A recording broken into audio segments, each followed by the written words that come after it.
la journée des tocards. Vraiment, salut les amis, j'espère que vous allez bien. Le PSG qui s'impose sur 4 buts à 2 face à Angers. Wow. Voir le PSG marquer 4 buts, ça date, quand même ça date. Cette équipe qui manque énormément d'efficacité en première période a su marquer 4 buts. J'ai vraiment été choqué.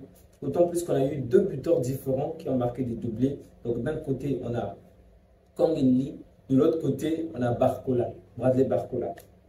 Donc, le match commence assez bien, ok?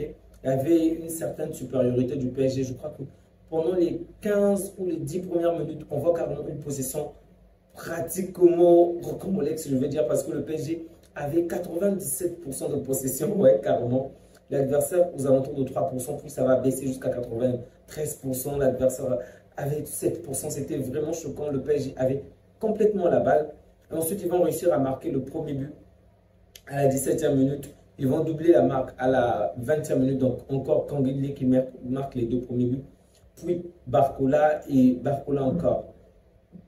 Sur les 4 buts, Asensio est passé normalement sur 3 passes, mais une des passes sera accordée et finalement accordée à le jeune Obrien Zaïre Emery parce que lorsque Asensio va faire la passe, finalement la balle va toucher un tout petit peu, vraiment ce n'était pas volontaire, Zaïre Emery avant d'arriver chez Bradley Barcola. Donc on va dire que Asensio a réalisé 2 passes décisives et Barcola une seule passe. Sincèrement, je me suis vraiment régalé en termes de but, okay, en termes d'efficacité aujourd'hui. Le PSG a fait quelque chose qu'on n'a malheureusement pas vu depuis un certain bout de temps. Je ne peux que souhaiter que cette équipe puisse aller dans ce sens-là même en Ligue des Champions, mais ça risque d'être compliqué. Comme vous le savez très bien, le PSG va jouer contre 4 adversaires très, on va dire, assez bons, surtout City, Bayern, Salzbourg. Ça ne sera vraiment pas évident. Et pour que le PSG puisse au moins passer par la phase éliminatoire, il faudrait que le PSG gagne au minimum 2 matchs. Donc, ce n'est vraiment pas évident pour l'instant. Mais on va souhaiter vraiment le succès à cette équipe. La première période était largement méritée, largement maîtrisée. C'est pourquoi le PSG va finalement mener 4 buts à 0. Et donc, il y aura même 2 remplacements.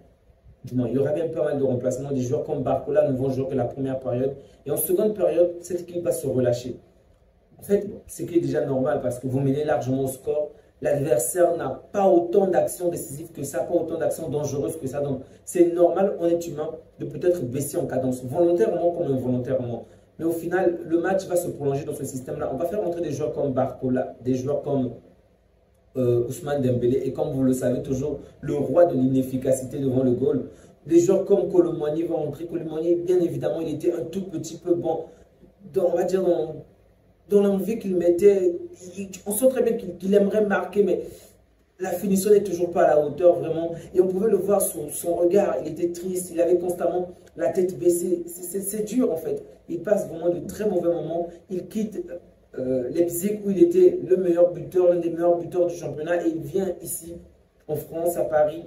Il est pratiquement inexistant en termes de but. Vraiment, c'est compliqué. On le voit, il y a vraiment du désespoir parce que il rentre quoi, après 1 heure de jeu pratiquement, c'est compliqué. Alors qu'on joue contre une petite équipe, il y a des jeunes joueurs qui sont sur le terrain. Toi, d'une certaine manière, un vétéran, tu n'es toujours pas là. C'est compliqué, mais bon, c'est ça le foot. Donc, il est rentré lui également, mais il n'a pas su faire la différence. C'était pas facile. Il a donné de son mieux, mais ce n'était vraiment pas évident.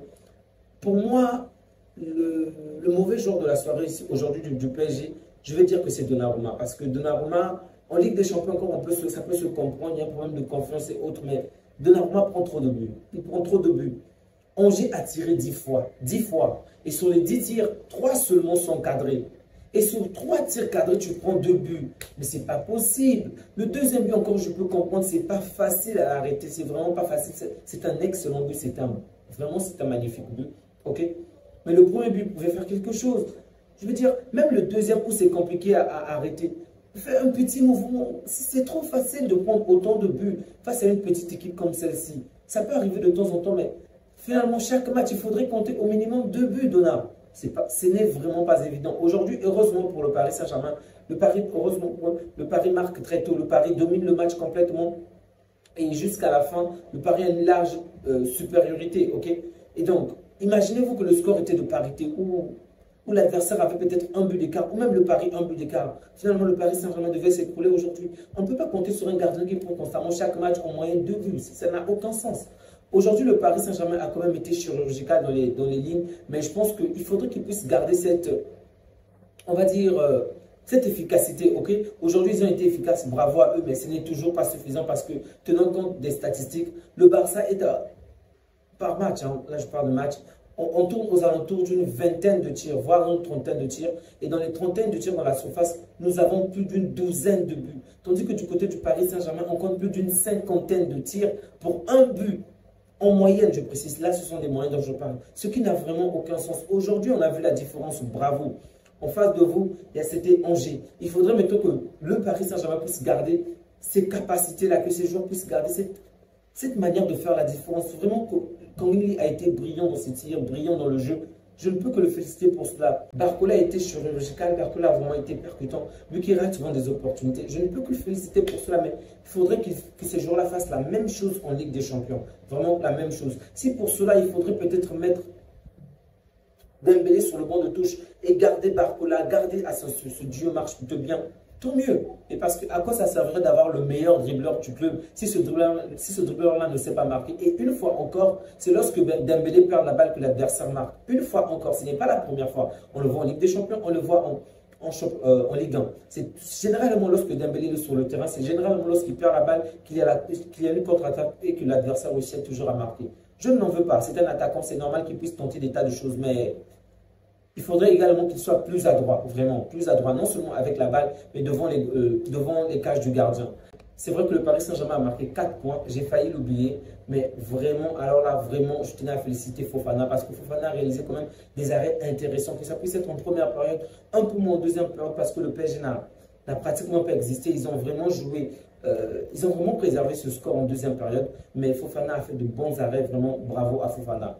Donc, si j'ai critiqué Donnarumma, il fallait bien évidemment féliciter l'autre gardien qui a fait de très bonnes choses. Milan Skriniar également a fait un très bon match, lui qui revient d'une longue blessure, lui qui n'était pas là depuis un certain bout de temps, mais il a sorti encore une fois de très bonnes performances. C'est vrai qu'au cours du match, il va rater une passe intéressante qui a failli mettre en danger le PSG, mais il fait une très bonne chose. David Ruiz également a vraiment participé dans le jeu, même si lui également a mis une fois le PSG en danger, mais c'était bon dans l'ensemble. Donc, très bon, bravo aux Parisiens, j'espère juste qu'ils vont continuer sur cette lancée et marquer davantage de buts contre la majeure partie des adversaires qu'ils vont croiser. Les amis, prenez bien soin de vous ainsi que des vôtres et que Dieu vous garde. Et merci à toutes ces personnes qui continuent à soutenir la chaîne, à toutes ces personnes qui continuent à s'abonner. Vraiment un grand merci. Alors que je vous parle en ce moment, nous avons dépassé la barre des 2900 abonnés. C'est une très bonne nouvelle. J'espère jusqu'avant que le jour ne se lève, nous allons atteindre la barre des 3000 abonnés. N'oubliez surtout pas, l'Inter de Miami va jouer aujourd'hui et je compte vraiment voir ce match afin de le débriefer après. Donc, les amis, je vous souhaite une agréable nuit. Prenez soin de vous ainsi que des vôtres. Ciao.